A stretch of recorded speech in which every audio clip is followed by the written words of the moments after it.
Welcome to I'll Have You Know, a podcast from Rice Business. This episode is part of our Pivot series, where guests share stories of transformation in their lives and careers.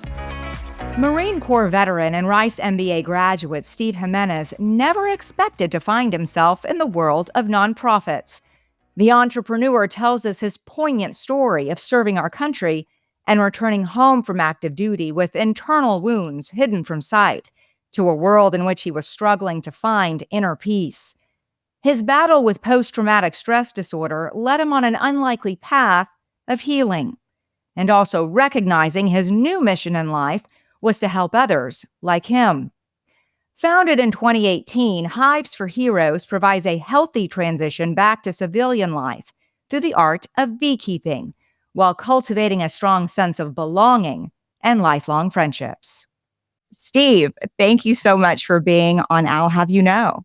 Thank you so much for having me and having us represent Hives for Heroes today. Just wonderful to see all the successes that you've had. So congratulations and congratulations to the show. Well, no, congratulations to you. You have had such a unique and unconventional journey, and I've really been looking forward to talking with you. We were actually at Rice at the same time, both graduated in 2022, but never had an opportunity to meet. When I had heard about what you had launched back in 2018, Hives for Heroes, it really resonated with me in a lot of different ways. And I was very much looking forward to getting to know you and to learn about how much good you've really done in your young life. I mean, you're just really starting out. Native Houstonian, graduated from A&M in 2006, and went to go join the Marine Corps. Before we jump into this incredible organization, this nonprofit that serves so many people and does so much good, let's start from 2006. So you went to A&M, and what did you study? I studied sociology. To be honest, it was a weird transition because a lot of my era understands 9/11 and was there when that happened in high school. And my parents were very adamant to go get an education and not just join the Marine Corps as an enlisted personnel. And so I went to A&M and studied engineering. And then they told me it was going to take a year longer because I couldn't get a class in. And I was like, absolutely not. The advisor, I said, how do I get out of here? And they're like, you can do a liberal arts degree. So I have a BS in sociology. And it's actually very good. It's helped me a lot in what we do. It's God's plan, his timing. And it's so cool that when I'm going through certain things, and I think they're challenges, they're really just preparing us for the future. Yeah. Then what propelled you to join the Marine Corps? Do you come from a family of people that served in the military? I had a bunch of buddies that I went to school with at our school in high school. They just went to the Marine Corps. Of course, all the branches are incredible. We serve every branch and we love them. It's all brothers and sisters in arms. And we serve each other still today. But just the camaraderie, kind of the best of the best mentality, serving others in such a forward way, and also leading from the front is something that really, it was an advantage to me. I love leading. I love being out in front, being able to push the envelope, inspire, and try to innovate things, right? This beekeeping world that we'll get into is pretty traditional. And we love being able to push the envelope just a little bit to better serve those that are actually doing the work inside of the organization. And tell me about your training and your deployment and the tours in which you served. Yes. So I joined in 2006, graduated from Quantico, and then was immediately going through courses. So we have OCS, TBS, Comm School. Wait, back up. What are all those things for those of us that don't know? OCS is Officer Candidate School. So after graduation, I went to Officer Candidate School in Quantico, Virginia. That's a 10-week program where you graduate and commission as an officer in the United States Marine Corps. And then I went to the Basic School, which is a 6-month program, still there in Quantico, that it teaches you literally everything you need to know about being a Marine Corps officer. There's a saying in the Marine Corps that every Marine is a rifleman and every Marine officer is a rifle platoon commander. So you have to know how to employ your resources, which are the troops and the weapons, and literally your brothers and sisters. And we got very, very close. And that was a wonderful part of my life, of being shoulder to shoulder with some of the best people on the planet, doing some of the best work on the planet. After that, I went to Comm School, which is communication school.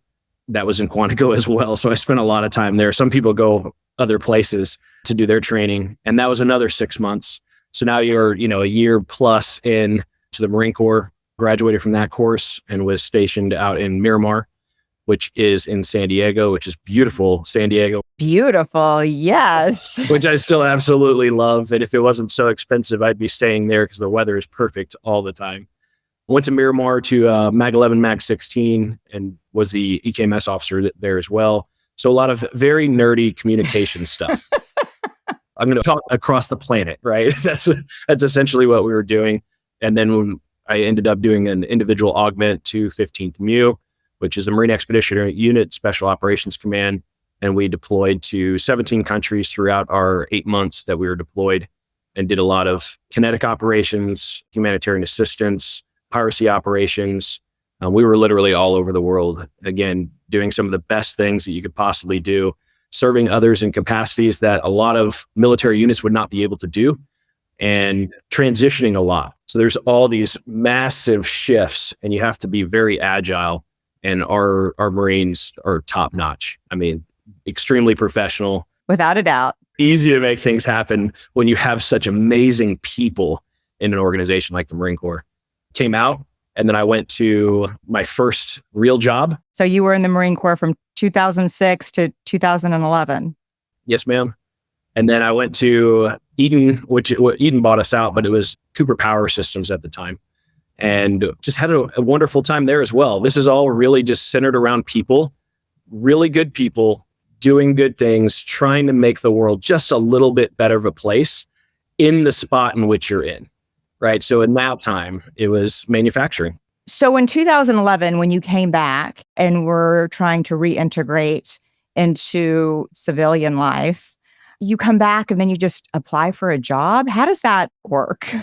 I didn't apply for a job, but they had these things back then called headhunters. Oh, those guys. Okay. Because I had no idea how to navigate that.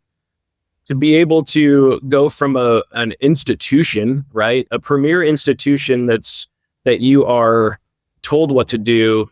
You have your uniform, where you eat, where you live, everything is prescribed for you on most basis, right? This is a hierarchical structure of things that need to get done on mission and goal basis. So it's very structured. There's an adage that says that military personnel have about 300 decisions that they make per day. And the moment they get out of the Marine Corps or the military in general, they have 3,000 decisions they have to make. Even so much as to go to the Walmart aisle and get your toothpaste. That is a massive difference. You're like, wait, what? There's 300 different toothpastes? I thought there was one. There's these things that you don't have to do. And in the capacity of growth, you really have to grow from. And how that happens, for me at least, was through mentorship and allowing others to step into my life that have been there and been able to share their successes. And that's why we do what we do. We do the similar stuff. We mentor through and grow. Trying to reintegrate back into civilian life. And now you have a career and you have to go figure out what toothpaste to get. I mean, they seem simple, but for 5 years of your life, it's a very different perspective. Once you got back and were reintegrating back into civilian life, what did you notice that was the most challenging for you? Challenges were more of my personal life. I would say that I had an immense amount of gratitude for the opportunity to serve our country. And I truly thank those that have and are currently doing so as well. There's the adage of thank you for your service. And a lot of military personnel get uncomfortable and they don't know what to say back. The reality is you don't have to say anything. And so thank you to all those that are out there that continue to do so and probably will in the future. I highly encourage it. But the trouble was personally, the personal traumas that had kind of reared their ugly head, even from childhood. Now that I know that, there's a lot of healing in bees. And so there's a lot of questions about this healing when you start working with bees or anything that gets you into a healing methodology. And so the struggle was me. The struggle was the things that I was doing, the things that I was running from, and what I ran to, which was a lot of disconnection. So now that we are in a disconnected state, we're not actually feeling and thinking and living a purposeful life. And so that was the hardest part for me, was the personal struggle transitioning back. When it came to professional life, still a Marine. We're going to go succeed and we're going to get the job done. That's right. So what was really the catalyst that brought you to honeybees and to starting and launching this nonprofit organization? Hives for Heroes was launched in 2018. So in those 7 years, what were you up to? Oh, well, Hives for Heroes 2018 was not Hives for Heroes that we have today. Back then, there was a massive struggle with myself and around 30 years old plus when I basically financially retired. So I was sitting here going, what do I do? And so I had no goals left. So this is one of those things where they're teaching points and lessons that I've learned from my mentors that I'd love to share, which is have goals. You have to have goals. If you're not moving forward in your goals, you're really not enjoying life the way you could, or shining your light the way that you can for others so they can have goals as well. So I was pretty stagnant. And in that place, I had massive depression, which I'm sure a lot of people struggle with, especially nowadays. And I just really didn't know why I was here, what I was supposed to be doing, because I had, quote unquote, accomplished so much, right? All my goals were complete. So when I started turning that externally was when a friend invited me to a beekeeping event that I did not want to go to. What year was this? And this was about in May of 18. And she invited me to an event. She's an Air Force veteran. And I did not want to go, but I cared about the relationship enough to step out for her, if that makes sense. And so we went out and did that, and it shifted my perspective of life. So I'm grateful for her. I'm grateful for all those that were with us in the start of this organization, because it shifted my energy. Stay with me for a second. So when I walked into an environment that I felt a high level of anxiety, I still had a lot of hypervigilism from PTS, still today. And as you're walking into an unknown environment, clearly not knowing what is going to go on, what is going to happen, what is the effect of this, and you're suiting up into a bee suit, and it started feeling very familiar. We walked up to a roof on a yoga studio out in Spring Branch, and we started opening up the hives, and it turned into a little bit of chaos, right? So these bees are coming out. These ladies are coming out, and they're like, who are you? What are you doing opening up my home? Because honeybees are female, right? 99.9% of them are female, right? You have your queen bee, then you have a ton of worker bees, and then you have your drones. And so these ladies are coming out, and the ladies are the ones that have stingers, right? Drones don't have stingers. Good to know. Yes. Now I know. So they're coming out, and I'm like, oh my gosh, this is the first experience I've had. But when I started focusing into the beehive, this experience caused me to really remove every external thing that I was thinking about. Anything that was going on at the house, anything with my kids, anything that was going on externally was gone. It was very similar to how when you were serving in the Marine Corps, right? Yes. Like everything else is gone. You're laser focused on one thing. Yes, ma'am. You have this, what we now call chaos to calmness. So this was the first time in almost 10 years that I actually felt peace. Like I felt calm in my spirit, in my soul, in my brain, however you want to describe it. Everybody has their ways of describing. And then we would follow this process that then found success, that then built confidence. So all of a sudden you're looking at it in a perspective of this metaphors of military. A lot of people that have kicked indoors or done some heavy training or combat can understand or relate to this. Is you trust yourself, your gear, and your buddies. You walk into an unknown environment, follow a process, find success, and build confidence. So all of this happened in like 5 minutes. Which is what your training is about. And when you come back, it's missing, right? And so this is a way to really find that it's comfort. Yeah, it's an opportunity for us to get together again. So we get back to the connection side. We speak about our core values very, very often: connection, purpose, relationships, and service. And so this is an opportunity for, if you know anything about beekeeping, great. If you don't know anything, we got you. It's the opportunity to connect again and to connect to somebody that has a similar experience. Just because you're in different branches, that doesn't matter. You still signed a line on a check, and that check was your life. Like, that's huge to understand that. And for our civilian population to understand it, honor, and respect that is awesome. We don't expect it, though. It's great when it's appreciated, but we don't expect it because we're going to do what we're going to do anyway. We're going to go lead, and we're going to make the world a better place with the skills in which we have. So you went to this event with your friend, and life-changing, obviously. So you recognized that you have to bring this to others, to other veterans. I'm not one, obviously, but it seems that there is this journey and this camaraderie and also this shared experience of missing something once you come back, right? So you recognize that this is something that people are missing, that have gone through the unfathomable and seen things that nobody should ever see, those sorts of life-altering experiences. And so in that moment, you realized, I need to do this. I need to do this for others. So walk me through that. I wish I just decided to do so. And there was this massive plan for all the entrepreneurs out there that think you have a plan. We never thought that the organization would have the reach and impact that it does today. I think our most important number has always been one. One, meaning to serve one person in a capacity that changes their life. And we can do that, whether that's a beekeeping experience or even a conversation.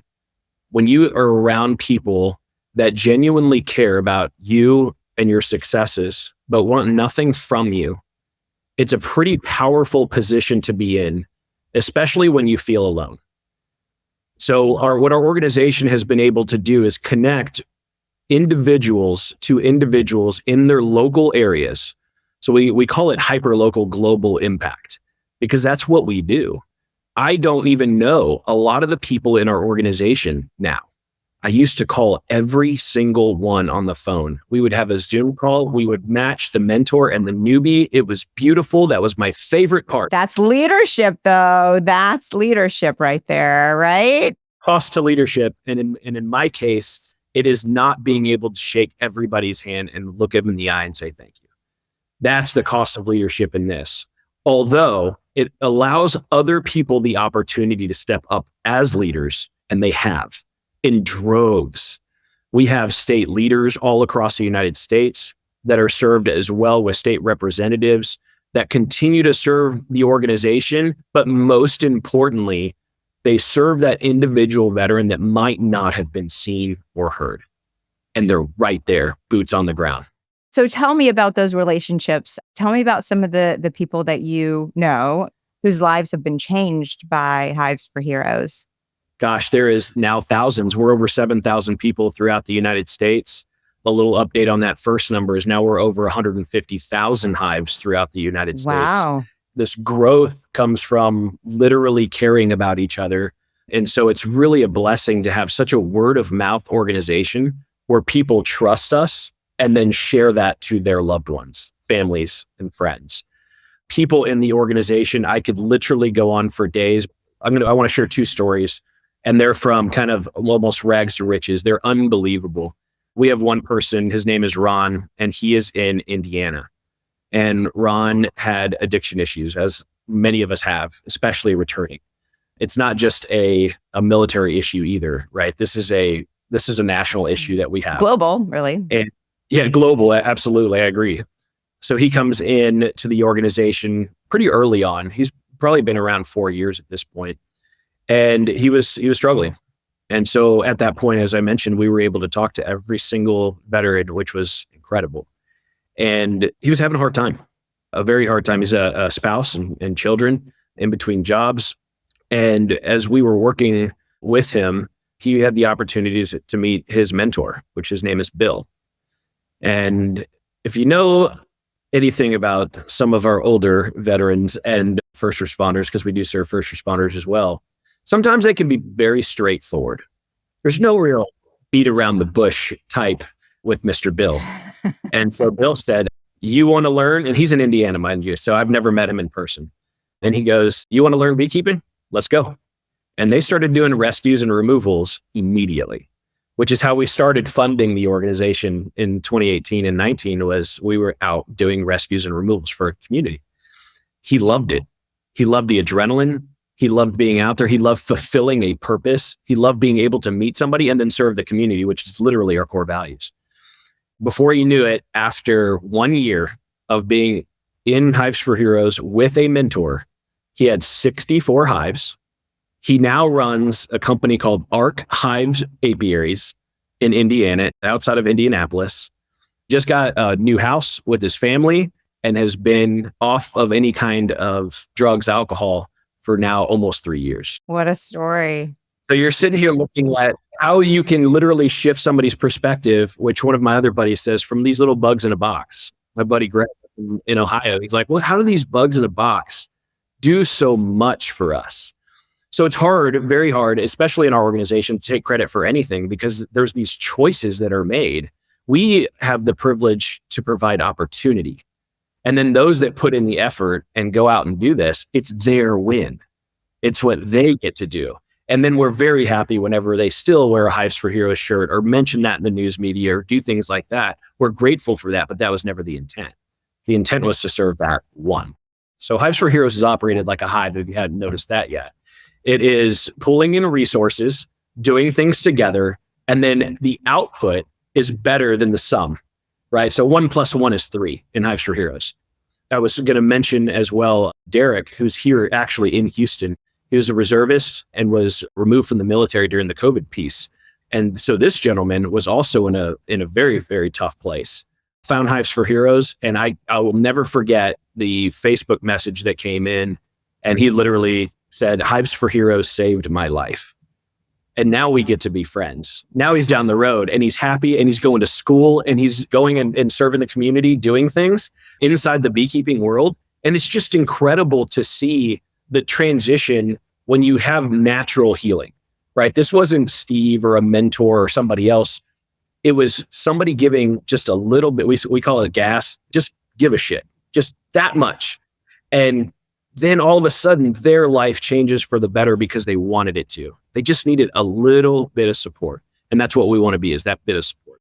And to provide those deeper connections and to finding purpose and to processing trauma and all of those things, that this is really an outlet for that. So how, if somebody is interested, that's a veteran, how do you become a part of Hives for Heroes? And what's the training for that? Yeah, we've made it extremely simple. So whether you're a newbie or a mentor, a newbie being a veteran or first responder that has little to no beekeeping experience, you go to the website, hivesforheroes.org, and you fill out a newbie form. Super easy. We got the rest of it on the back end. And then as a mentor, we ask, you don't have to be a military personnel. We love civilians in the organization because this is about transitioning into our lives, right? You're not in the military anymore. I used to call myself Steve the Marine. Now I'm Steve that was in the Marines. There's a very different shift there that I love. Like I am now more so a father than a Marine. That's who I am, right? I care about my kids more than the Marine Corps at this point in my life. Doesn't mean I don't honor that service. It just means that I've moved forward.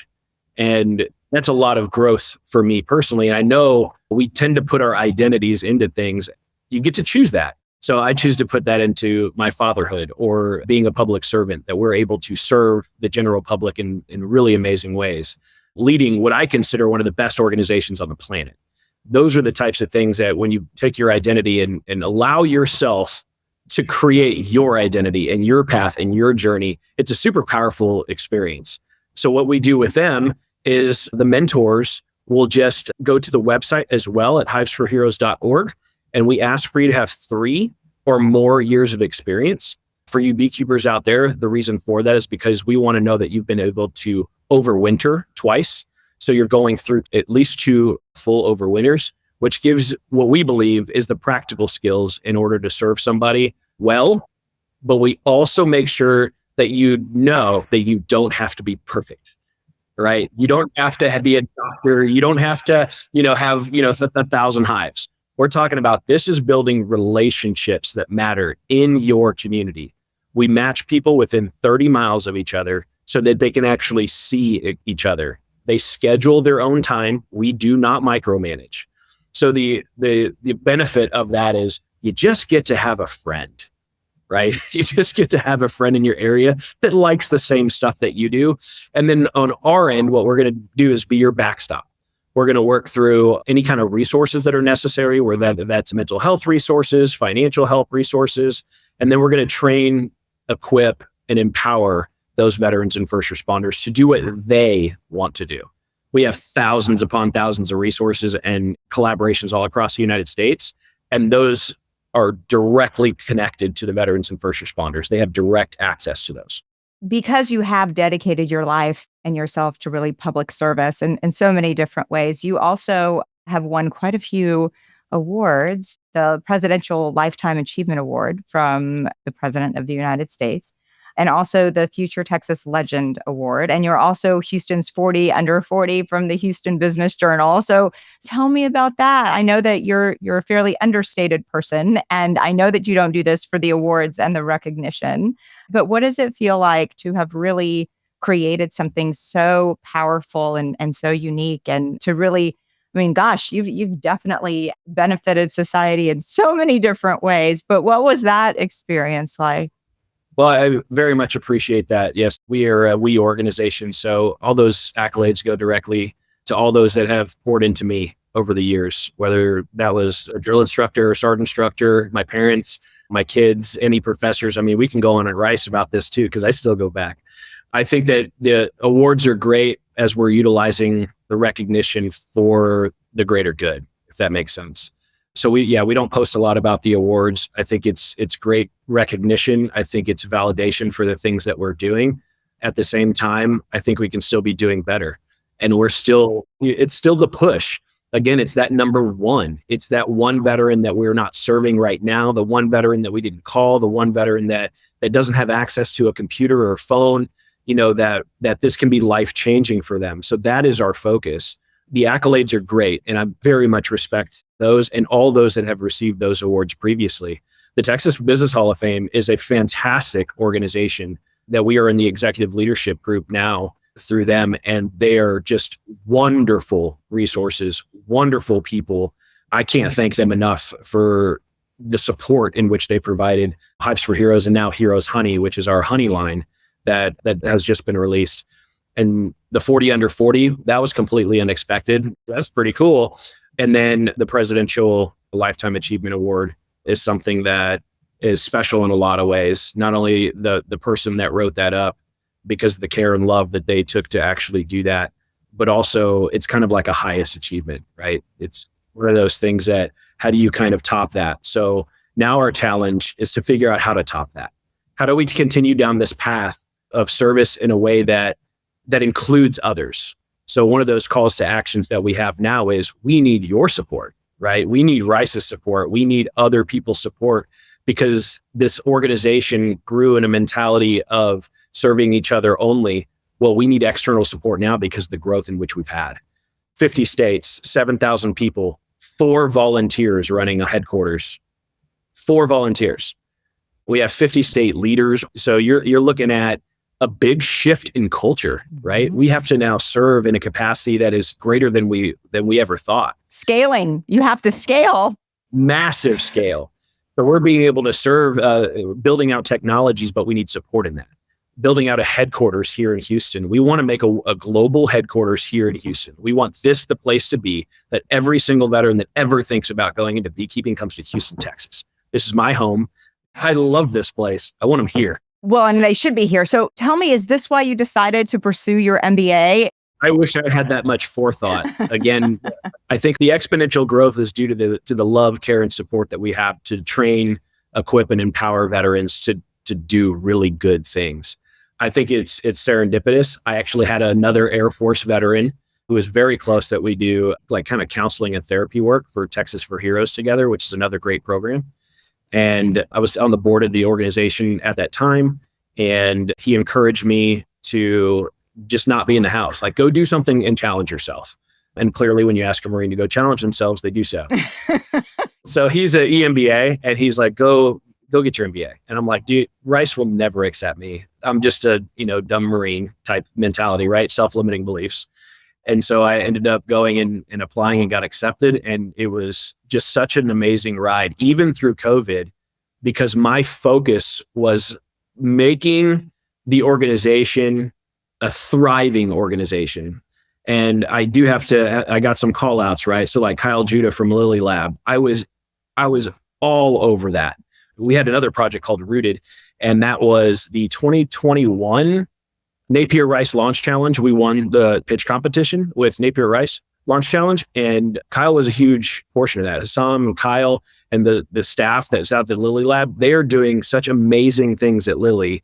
I think it's like 5 times #1 entrepreneurship program in the country. Like this little bitty piece that we get to talk about this because there's so many incredible people doing wonderful things. And if you see the projects that are going through Lilly, there are very little that are like, let's go just make money. It really is serving others. Those are the best kinds of startups, are the ones that you're thinking externally. You're not thinking so much internally. You're like, what is the pain point? How can I help somebody? What is it that I can do? And I think that is also one of the main reasons why Rice is the #1 entrepreneurship school in the country, is because it's a very different way of viewing things. And I think that it's very selfless. And the folks that are running the Lilly Lab, that's what the focus is, how can we bring people together? What connections can we, recognize that we have together? What is it that we can do to really capitalize on serving our community and serving the world, rather than it's not serving yourself. Self. Yes, exactly. Yeah. To me, one of those massively inspirational people, and everybody knows this name. He's a legend, Mr. Al Danto. Oh, of course, right? Mr. Al Danto. Come on. We get to go have lunch, and we're doing an acquisition at one point, and I just texted him. I'm like, hey, can we meet up? And we're already graduated. So you're able to lean in and tap into the resources of Rice, even, the donor network. We're very grateful as well. Already the alumni foundation for us brought in Heroes Honey. They had done an event with board advisors or the board of directors there at Rice, which all received Heroes Honey. And then now the business school is purchasing as well to be able to give to the incoming MBAs that are going to be joining this wonderful family. So we're really excited about that. So Heroes Honey will be coming to, the Rice campus. Well, so tell me about Heroes Honey, because I want in on that. I mean, I'm an alum and I want some Heroes Honey. How do you tell me about that? Yeah, Heroes Honey is a product based out of the successes that we've had at Hives for Heroes, and also the ability to give back financially, but receive a sweet reward. We call it the sweet taste of freedom, and you can get your monthly dose of freedom as a subscription base at heroeshoney.com, which is awesome. And then all the proceeds go back to Hives for Heroes so we can perform our programming and also our scholarships. So we are excited about that. All of it is raw honey, so we don't do flavors or anything like that. We understand the health benefits. If you look at our YouTube, we had one of the world premier medicinal properties of honey's experts on last week. He's out of UTSA. He's incredible. So if you want any information on that, you can go to our YouTube at Hives for Heroes. Every month we have a really, really special guest that comes on and does their specialty in whatever it is in beekeeping or pollinators, etc. It's really exciting. But yeah, Heroes Honey is available here in Houston at our headquarters and also online, and then soon to be in other special places throughout the United States. So we'll be in about 100 sites within the coming weeks. That's the beauty of Rice. I get to meet these phenomenal folks like you that really have made such an impact on our community and on the planet. And this starts with Rice Business and, the ecosystem that's there, ways that people can contribute to society. And this is one way that has so many different touch points. You've got folks in the military, you've got business people, you've got entrepreneurs, you've got innovators, you've got newbies, the little baby MBAs that come in. It's the things that you don't expect. It's an MBA. There you go. MBA. I love it. I can see a t-shirt. I can see a t-shirt coming out. It's so funny. Yeah. And we also, just in case your viewers want to know, we have a gala coming up September 7th. It is specifically for fundraising. At this point, we're looking for $500,000 to then start up our capital campaign for our $25 million new headquarters here in Houston, Texas. So if anybody's interested in that, we would love to talk to you. September 7th. So what's next? Because it's a capital campaign to build a headquarters here in Houston. Tell me more about what the future holds for Hives for Heroes. The future's bright. So our overall vision is connecting people, nature, and technology to make the world a better place. So here you have the people side, right? Veterans, first responders, and those that are willing to serve in that capacity. So we have our people side. We have our purpose side, or the nature side, right? So we're going to connect you to nature. A lot of healing in nature in and of itself, right? Get outside, get fresh air, get some exercise, move your body. As Brett would say, put your feet in the dirt, like put your feet on the ground. There's that electromagnetics type stuff. There is a lot of healing in bees, but there's also a lot of healing just out of nature. I have a friend that goes and walks, and she tries to find where the birds are at and just try to find them. It's like the mindfulness type techniques, right? But of course, getting fresh air, getting fresh water, and doing those things for yourself, nature's a massively healing space for that. And then the beautiful part of technology, merging these pieces together. We work with Hewlett-Packard Enterprises, which is one of our sponsors. We do facial recognition software with bees, believe it or not. Really? Which is really, really cool. Yes. Well, no, wait. Facial recognition with bees. Wait. I can't just gloss over that. Okay. Tell me about facial recognition with bees. Yeah, we put these really cool cameras that are I guess they're 4K cameras. And you're able to literally see the bees and the faces and the butts that go in and out. So it's the first time that we know of in the entire world that you can have an actual bee count and know what is going in and out. Almost every other type to count bees is a laser wall or a fence.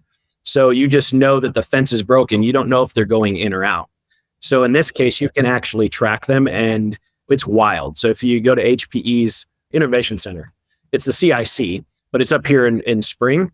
And we jokingly say that we're the power behind Formula One as well, because our display is behind the Formula One race car, which is so cool as well. And in between Formula One and NASA is Hives for Heroes at HPE. So we do predictive analytics as well.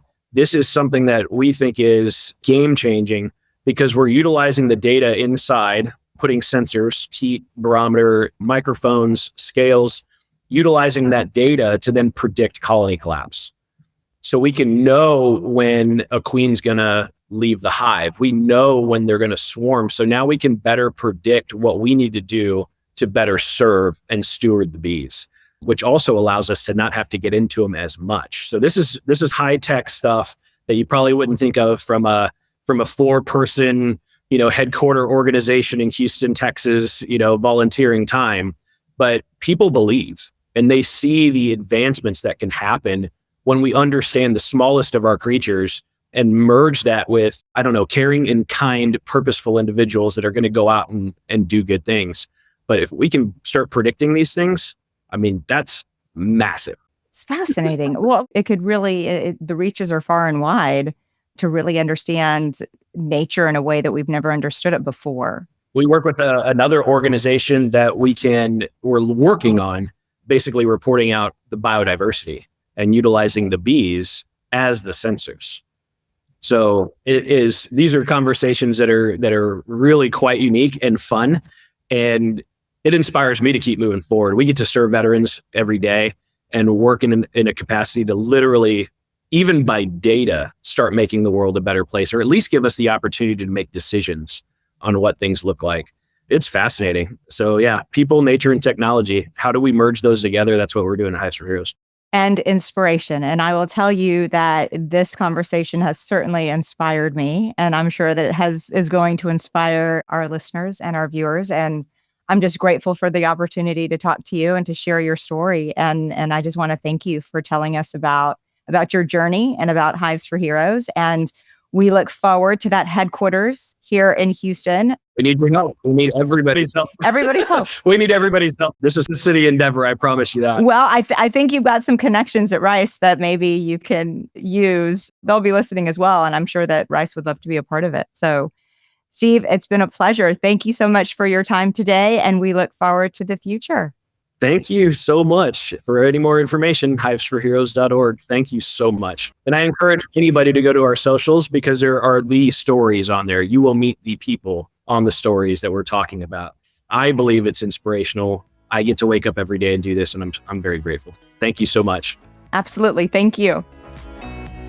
Thanks for listening. This has been I'll Have You Know, a production of Rice Business. You can find more information about our guests, hosts, and announcements on our website, business.rice.edu. Please subscribe and leave a rating wherever you find your favorite podcasts. We'd love to hear what you think. The hosts of I'll Have You Know are myself, Maya Pomeroy, and Scott Gale.